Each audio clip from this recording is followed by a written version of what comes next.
Well, for me, it's a big honor to start today's session.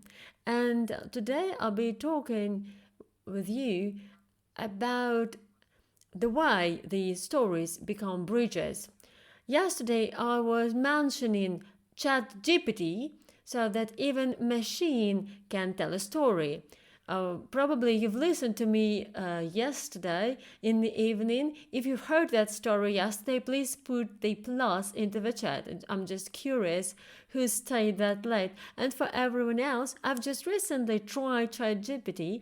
My inquiry was the following: tell me the story so that my new uh, subordinates would understand the strategies and wouldn't focus on the operations themselves. And ChatGPT managed. It was a totally unique story. I proved it that it was absolutely original. It was a wonderful, wonderful fable that was created by this machine. At first, I was disappointed. And I thought, why? Why are they necessary? Do we need coaches? Do we need conferences? Well, the future is already here, the future of the storytelling. But when I met one of the top executives of one of the companies, I'm now working at a project where we coach top 100 executives for their speeches that would open the training course for the leadership. At the 55th minute of the now session, one of the participants told me the following: I have a story, but I'm not sure whether I should tell the story. Can I? And now I'm telling the story just as my participant told it. I decided to start the horse riding because my daughter was already learning how to do it. And on the first lesson, the trainer told me not to sit in the saddle but to stand in it. It was very hard, and especially because I was trying to look where my horse is going, just right under the feet of my horse. On my third lesson, the trainer told me to go to the stand and go around the stand on the horse. I failed for the several times. I couldn't manage to do it. Every time I tried to go around the pole, the horse was going in the wrong direction and I couldn't understand what's going on. After some time, the trainer approached me and told me, Svetlana, try not to look at the feet of your horse. Try to look at the direction of where the horse is going. Try to look a bit further and a bit higher than the horse. And just I tried this, and well, from the very first attempt, I go round the pole. It did work. And what is this story was about? I asked this lady.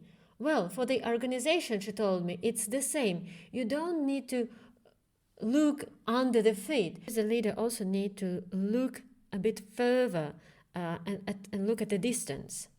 For me, this was quite an impressive story because it really shows the very same idea, but very, very good. It shows that it was processed by the person.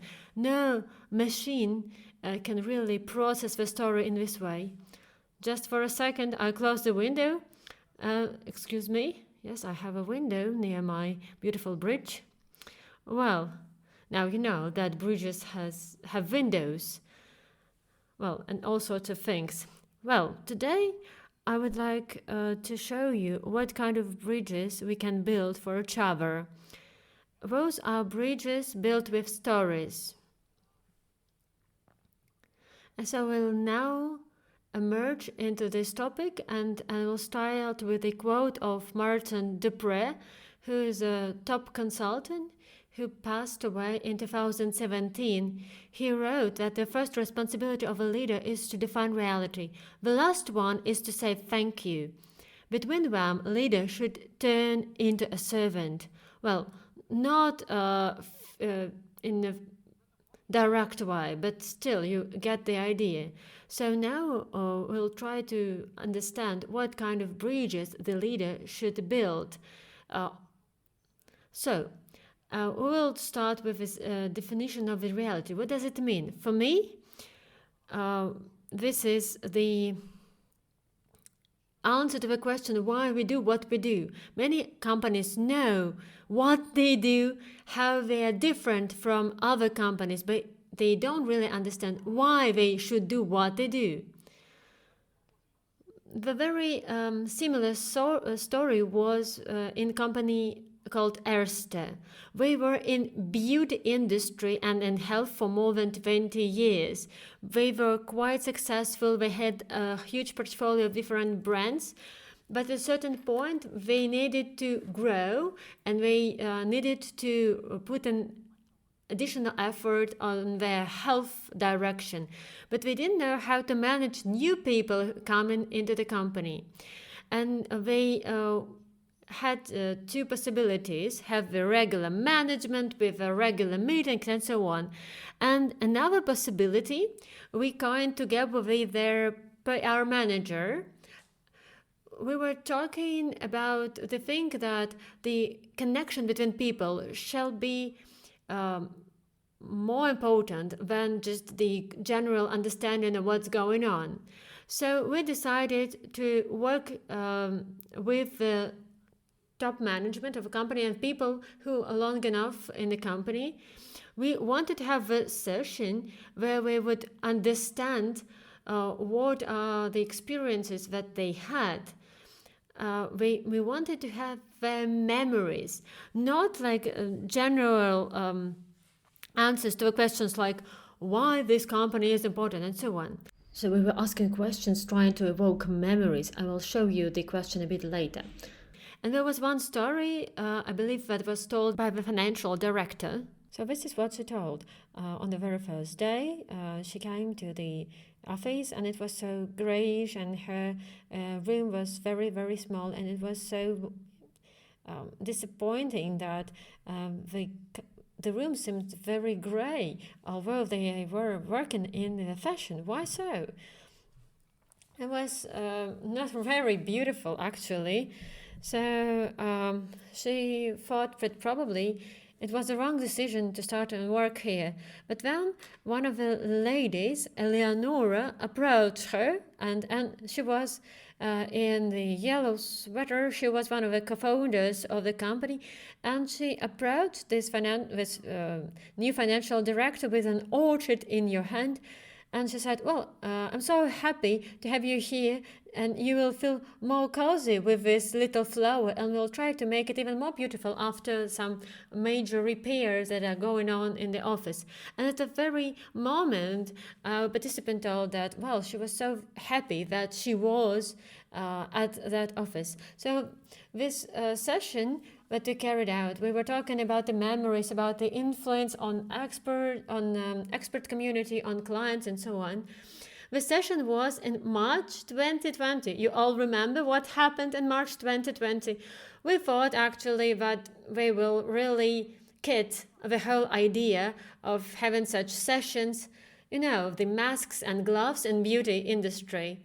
But in September 2020, I received a photo from the reception desk of this company. You'll see that here is the message. Erste is here to create the space where you will find the satisfaction from the present and the confidence about the future. Well, probably this is something very simple, but actually this shows that they were searching for some meaning, and they actually understand pretty well what kind of meanings we want to create, what kind of people we want to work with. This is a kind of an anchor for them, the 0 point for their coordinate system. And I believe this is very important for every leader to find and create a space through the meanings, through the stories. So I believe now we need to do a shared exercise. I'll show you one of the questions that I shared with Erste people, and actually use it quite often. Now you'll read the question, and if while reading you'll recollect a memory, just put the plus in the chat. So please read the question now. It will appear on the screen.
So if you're a leader, please consider using this question in order to create the meanings for your subordinates and for your company, and probably together with your subordinates. What other questions the leader needs? So, do I tell stories that give others the green light for certain actions? This is one of the questions that the leader needs to ask himself or herself. And now I want to recollect the story of the dinner flags. We were just collecting recently the stories of ordinary people who were sharing their moments of inspiration through stories. And one story was told by Alexander. He was telling the following. You know, some time ago I was nominated as the best employee, but it wasn't my first award ceremony, but I was expecting something very festive. But I saw there are so many nominees, but we were just coming and going onto the stage, short round of applause, and we were like going in a line. It was so sad. Wow, this is an awards ceremony, but actually there was something missing, and I was so glad when at that very moment our president, Mr. Bashirov, stood up and said, "Well, guys, we are missing something here. We are here to celebrate. We need to give every person a floor so that everyone would have a possibility to share their experience, probably for the chief to say something good about these people." And the whole procedure changed because it was as though those people who were awarded were allowed something good. And at that very moment, I was so happy to work here because this moment was showing that you can take your time here in this company to share their appraisal of work for other members of the team. And I actually very happy about the Netflix that they do things like this. If you also like this story, please put the file in the chat. Another question: do I tell stories about those who have learned from their own experience that making a mistake is not a crime? So let's now evaluate from 1 to 10. How do you believe in that range? How important are the innovative ideas in your company? Surely not for every company it would be at the 10 score. Just estimate from 1 to 10 how important are the innovative ideas in your company. Please write in the chat. There are some companies where the score can be quite low. We have Raisa here. I'm very glad because she's the representative of Denaflex. I hope this is exactly the person I think has joined. Well, you see many people are writing 8, 10. Oh, I'm really happy to have people from Denaflex here. Well, 10, 9, 8, this is what I see. So the mistake is not a crime. This is very important. There is a wonderful book by Emily Edmondson that shows that psychological safety actually starts the moment you understand that mistake is not a crime. This is something that enables us to be innovative.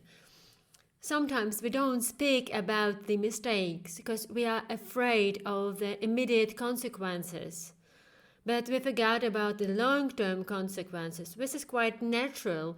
We are afraid of what's happening now. And that's very important to have those stories where we are told how we overcome the mistakes.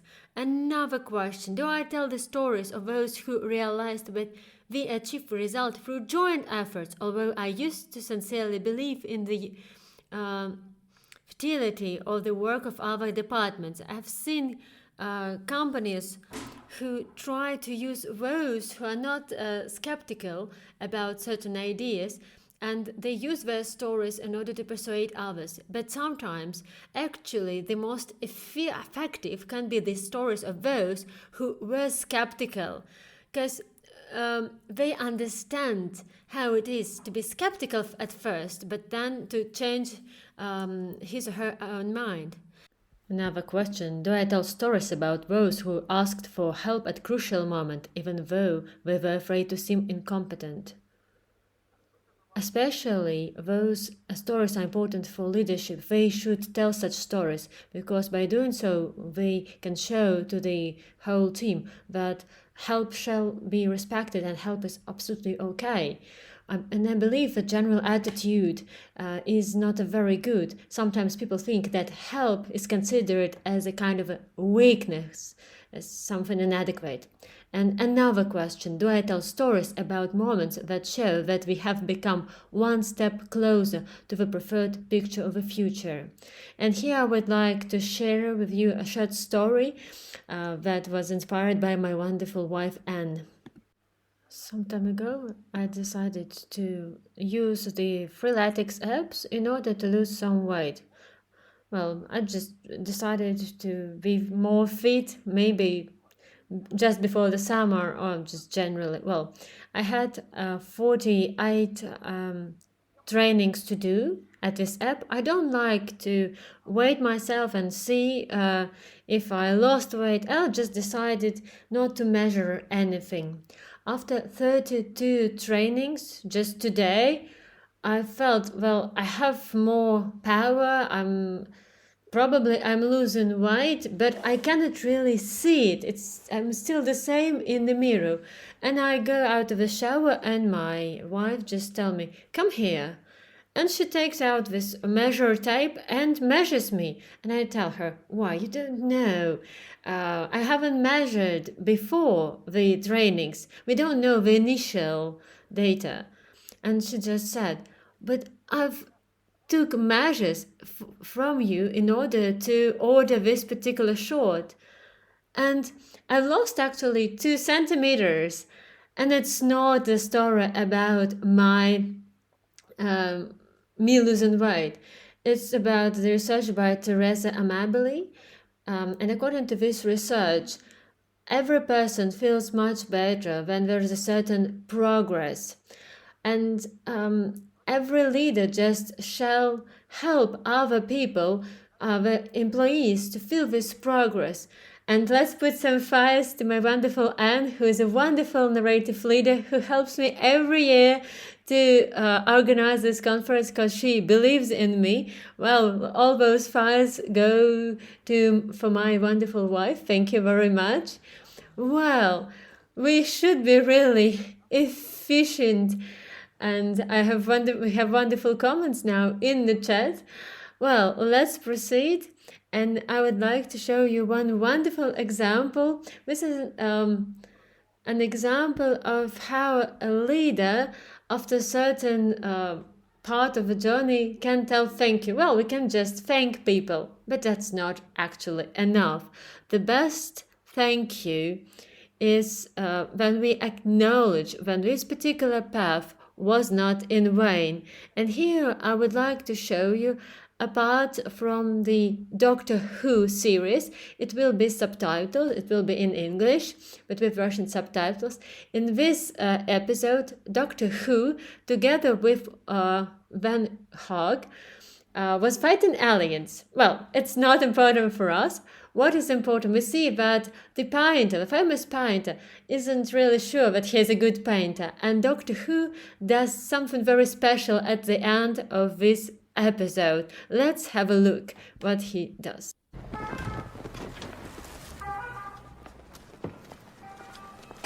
Where are we? Paris, 2010 AD, and this is the mighty Musée d'Orsay, home to many of the greatest paintings in history. Oh, that's wonderful.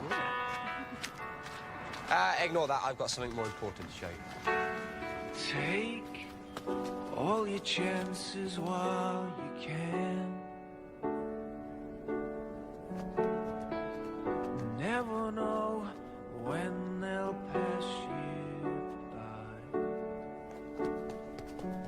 Like a sum the mathematician cannot solve. Like me, trying my hardest to explain.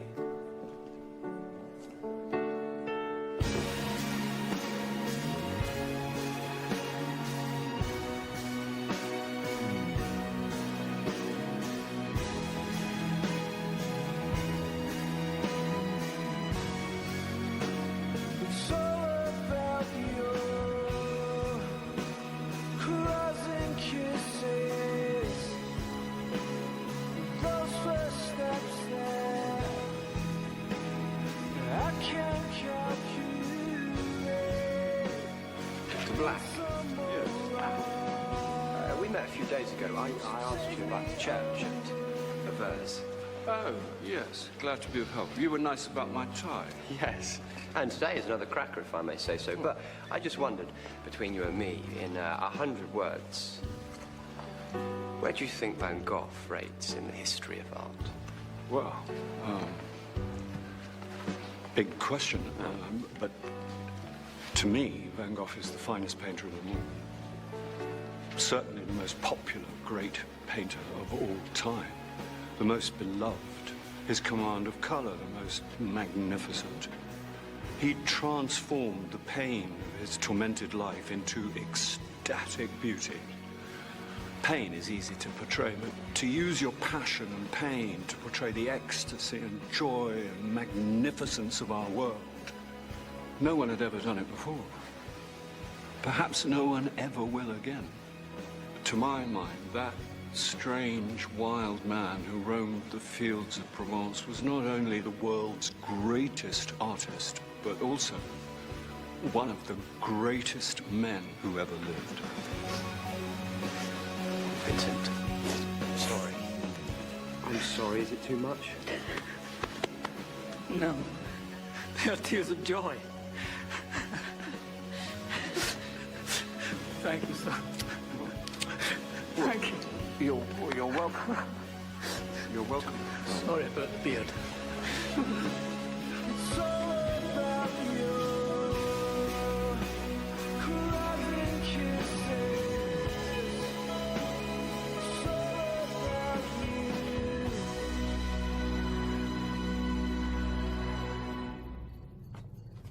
This changes everything.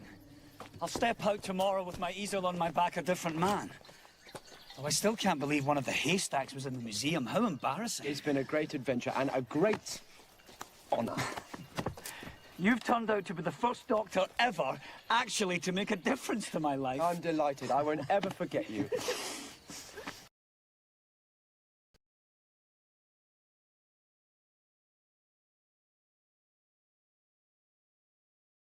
Well, I sincerely believe that we need to share such stories so that we would all understand where we can influence things.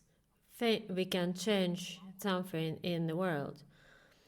Sometimes when we are talking about power, we are talking only about some force, but actually power is something more. is just the possibility to use your resources and influence and change the lives of others. This is something that I believe we need to understand, and this is how we should view power. Some other stories that I would like to show you, so to say, because they are very important. One of the bridges is the bridge from being lonely and from staying alone to being connected and to being within the community. We've just seen how the leader can show a person that person actually can influence things. And I would like to show you another video by TV2 that actually shows that people can be deeply connected. These people have a lot to talk about. They just don't know it yet. In a minute, we'll show them that they have more in common than they think.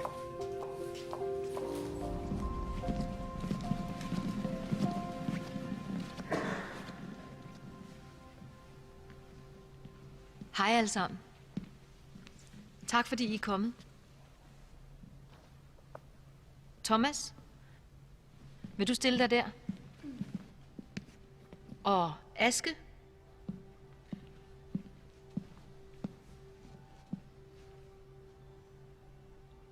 Thomas, du bor med din familie i et dejligt hus på Vinkelhøj 8 i Viby.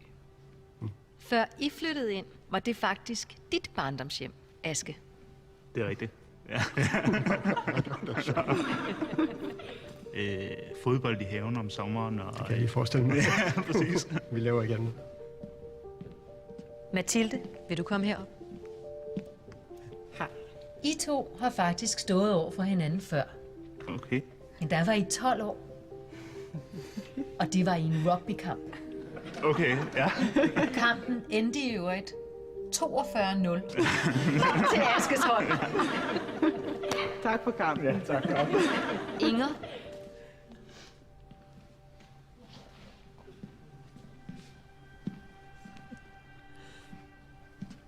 Mathilde, den nat, du kom til verden for 27 år siden på Christiania, var Inger det første menneske, du så. Var du min jordmor? Nå. Det var fint. Kan du huske det? Anna, i 2012 er din mand ude at løbe en tur. Pludselig falder han om med hjertestop. Ja. Heldigvis er der en, der reagerer hurtigt og redder ham. Knud, vil du komme herop? Tak.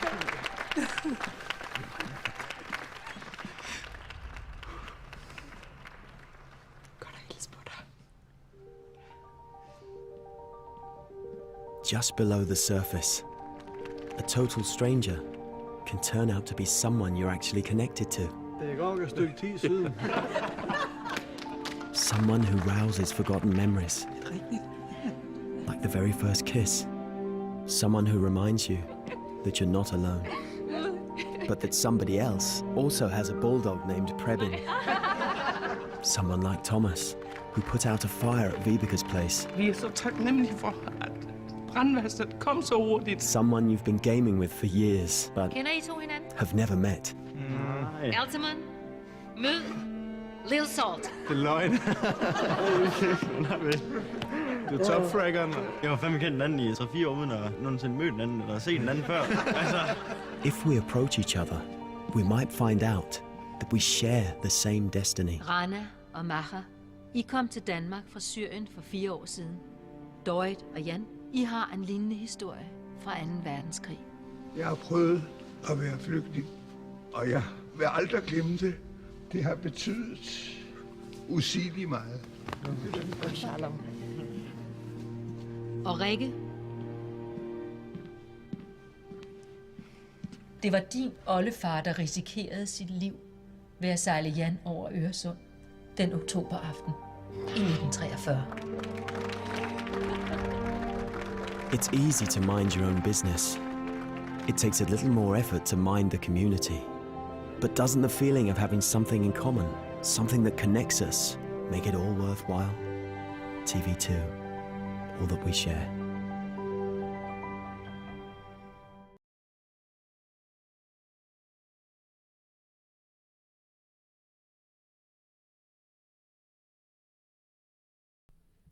Well, I'm almost crying as many other of our participants writing that they were quite touched in the chat.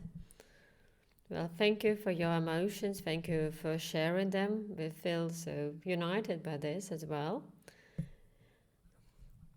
This is a good example how a story becomes not just a tale, not just some fable, but a real practice, because you really need to live through the story.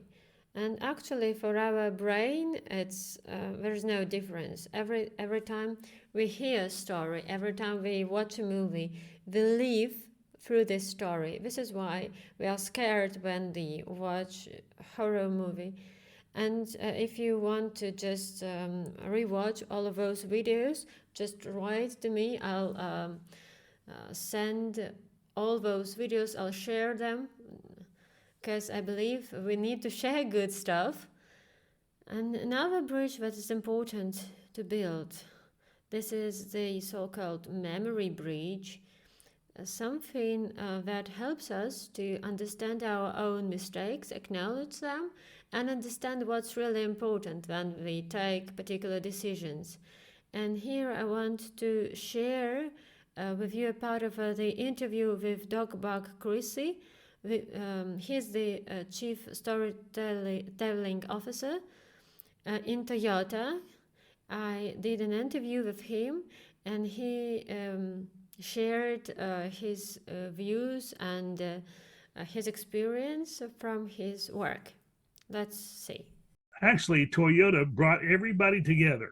We all went to Michigan. Right. Everybody that was in public relations met us there at Michigan, and we talked for a week about story. Wow. And we talked about which story we were going to tell in our press releases, in our how we were going to incorporate personal interaction with our press releases. For example, you remember when we had the unexpected acceleration problem? Do you remember this about 15, 20 years ago? There was a problem with the cars. They would accelerate without, you couldn't control the car. It just lurched out into traffic. Well, the way Toyota handled that was not to hide under a barrel and say, well, it's somebody else's fault. They said, no, we found the problem and we're going to fix it, and we're sorry.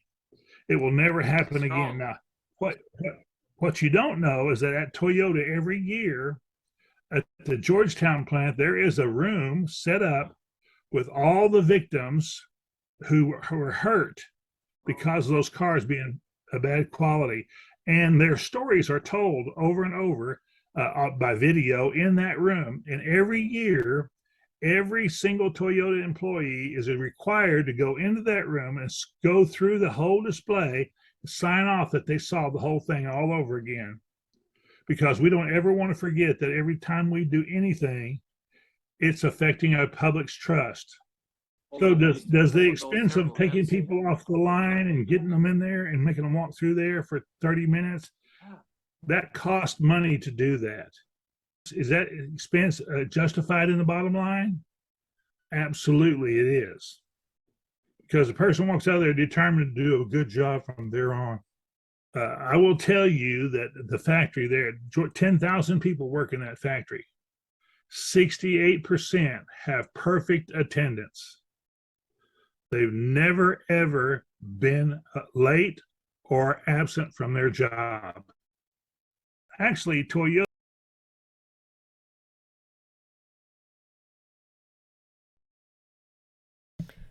On the one hand, this is a very good example of a corporate efficiency. On the other hand, this is something more about it.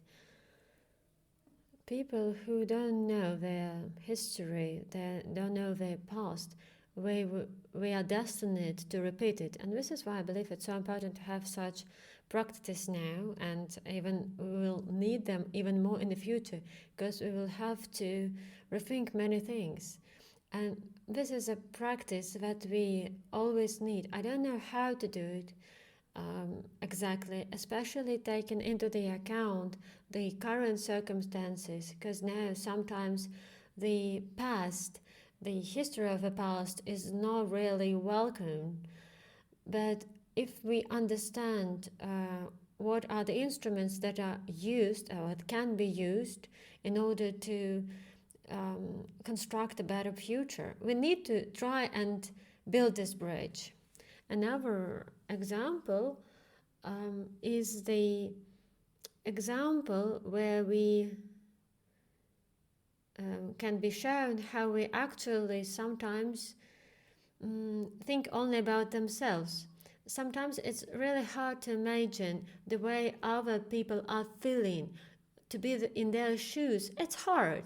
There are several researches that show and prove that the different parts of the body are more concentrated on what's going on inside. For our brain, for our body, it's most important to translate the genes to the next generation, our own genes. And this is why the brain controls what's around, what's near the person, what's in the person, because our body has a kind of a natural biological program. So we get fixated actually on ourselves. And just recently, a very big supply chain, Pericrostic, they did a wonderful project that helped people to understand that staying focused on themselves is actually bad, and there are the possibilities to be in other person's shoes. Мы пригласили представителей малого бизнеса получить грант на развитие их дела. Но путь к нему оказался сложнее, чем они думали.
Привет.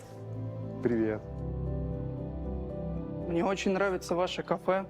У вас очень вкусный капучино. У вас очень вкусные блинчики с семгой. Лавандовый раф просто супер. Я бы хотел почаще посещать ваше заведение. Но, к сожалению, в ней абсолютно нет доступной среды. Поэтому я попросил перекресток. Поэтому я попросила перекресток выделить вам грант на развитие доступной среды, чтобы я стала вашим самым любимым клиентом. Да, спасибо вам. Спасибо. Спасибо большое, брат.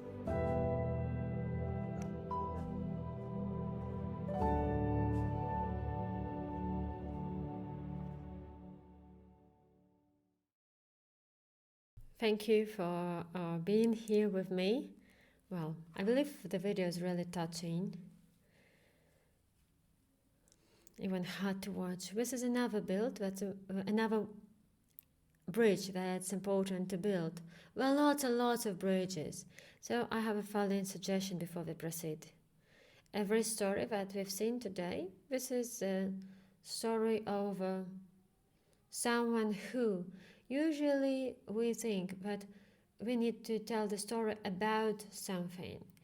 But I believe that is probably not the best perspective. The best perspective is to tell the story about someone who was brave enough to ask, someone who was able to ask questions, who was able to forget about stereotypes. So please use the chat box now and write in the chat the ending of the following phrase. In order to have more bridges in the world, we need to tell the stories of someone who, or of people who, of people who love, who have some meaning in life, who came through some losses, about someone who builds bridges, about people who do their job well, about people who managed, about people who love their life, about those who are valued, about those who live a common life in harmony, about those who are merciful, about those who are marginalized, who overcame some difficulties, about those people who found themselves after the maternity leave, about those people who give, about who overcame some fears, the fears of unknown, for example, about someone who made the first step, although he or she were in doubts, about those people who are happy to be volunteers, about those who inspire other people to make the stars shine, and about people who found their values. So let's imagine that all of us, 120 people, at least once a week, will notice and share such stories. For example, in social media, we always write something in social media. Oh, the delivery guy was stupid. The delivery was late. Just recently, I had the most tremendous delivery. The guy who delivered actually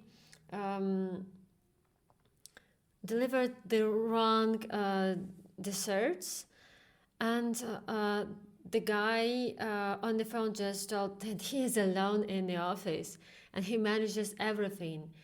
And I told the guy that, okay, just take those desserts that are left at your place now that we were not delivered.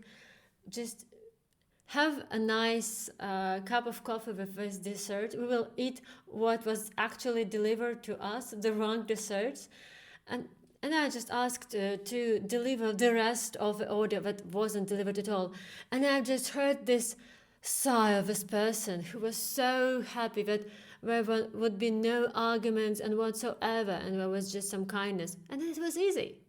Well, just one last example.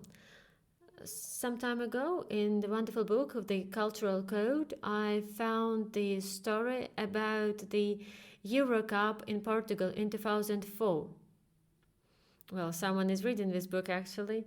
Well, during the Euro Cup, the organizers were afraid of a so-called English disease, because the English hooligans are, well, always off limits. And in Portugal, the organizers allocated 21 million euros in order to have all the necessary safety supplies. But they were quite inventive, and they found Clifford Stott, who was analyzing different types of violence, of group violence. And he discovered that sometimes it's easy just to change some little signals in order to change the behavior of the whole group, of the whole crowd. The majority of people who were arrested for their actions, the majority of hooligans, this was the very first time they were arrested. They were for the very first time so violent in the crowd. They had actually some signals that made them behave so. We saw all those helmets and whatsoever. And Stott just prepared the special team, the team of guards in who were to be very extrovert, who were to have some nice sense of humor. They actually, before they were preparing to the championship, they were studying all the football rumors, even those kinds of rumors, who slept with whom, and so on, and all those sorts of stuff. So all those guards, trained by Stott, they were able to discuss everything about the football. Even those guards, they were prohibited to take the ball from the crowd if they were playing, and they were to play with them and take those balls without using hands, because it's prohibited in football. Apparently, there were some violent actions, but only on this border of the zone where these guards trained by Stott were working, and another zone with regular guards. There was only one action that was particular. Well, one of the football fans got so loud and something like this, and the policeman was very harsh against him. At that very moment, the football fan was searching for that another guard, another safeguard, wearing the blue jacket. Those with blue jackets were trained by the Stott method. Actually, you see, it completely changed the narrative, because the football fan was understanding that those guys, they would help. They wouldn't punish, they would help. So I encourage you all to find those old stories, rethink them, redesign them, and fight those stereotypes and so on. Not all the policemen are bad, but not all the football fans are also bad. If we would share stories about good policemen, about nice delivery, about responsibility and good deeds of the MPs, well, who knows, maybe one day we will really change the world. So now, thank you very much for being such a wonderful audience. And now we'll proceed to our next speaker.